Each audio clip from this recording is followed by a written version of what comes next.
currencies. I thought with Geoff being away, he might give me Aussie dollar as a chart to look at today, but he didn't. He gave me a different chart, and I'm going to share screen and talk about that.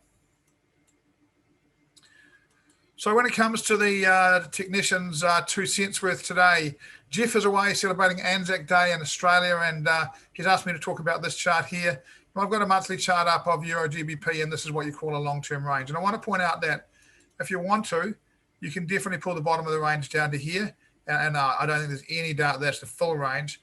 But also, if you come back up to this level around here, you do find a number of bottoms. And that might sound a bit weird, you know. It's not meant to sound weird, but we've got the low here, lower the candle here, low here, lower the candle here. So there is some other levels, and we can pull it back up if we want to. And this level has also had a little bit of work.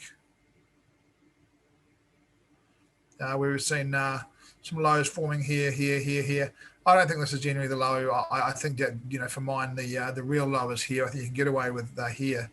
But certainly what we are seeing is Euro GBP in a long-term range. What we have seen now is we've seen this bounce back off this horizontal level and taking out this horizontal level. This is a monthly chart, so it's a pretty big bounce on Euro GBP. And look, when I crank down, as Geoff asked me to do, to have a bit of a look on the weekly chart, we've seen a bit of a level here, pull back off it, bit of a run back at it, daily, and again, we need to be aware we've seen a push at this level, a lower high, and now we need to break this level. And what we're looking for, I think, really, just going to get down onto this 4-hour chart, but I think the same thing still applies for us really here.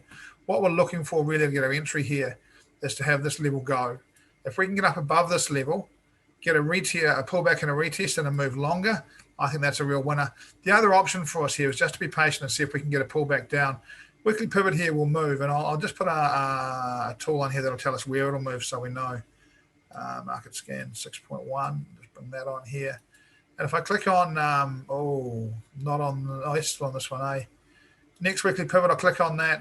So weekly pivot's going to be around the same, actually. And look, our options here are to say we think we've seen this bounce in the range in the big picture, so we're looking for longs.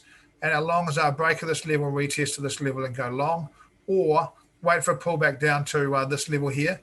Last week's weekly pivot is always a strong level. The fact that this week's weekly pivot is going to be in the same place gives us this nice area through here where we can look for bounce and a move up. So I've been looking either for a retest around this 86.73 level or a break and retest of this horizontal level around 87.11. And either one of those would give me a chance to get long. I won't have a look at Aussie because Geoff's the master of range trading, not me. I'd like to thank you for your company today. I hope you've enjoyed the Sunday Market Analysis show. Do play the new game on the Actions to Wealth Facebook page. Pick the Euro. You can enter once a day, and the winner gets a $50 Actions to Wealth voucher. Nice and easy. Share it with your friends. We're going to play it for a while. We're hoping to see a bit of interaction, give you guys something that's a bit of fun. Feel free, in addition to putting your price, to put your theory as to why. So you can say, not much news this week, etc., whatever else it is, but let us know why you're into it, and we will have some fun having a look at that over the coming weeks. Okay, that sums us up for this week. Thank you very much to the team for joining me tonight. It's always great to have your company. We've had Julian, and we've had Ashton, we've had Ainsley, and we've had Shukri, and we've had Lloyd, and appreciate all of your help today, guys. And to those that have joined us in the room, for those that have joined us on YouTube, for those that have joined us on Facebook, for those of you that have joined us on Twitter, thanks for your company. We'll see you next week. Cheers, guys. Have a good week. Remember, stay calm and make good decisions. And if you do, trading will work out. Cheers, guys. See you later.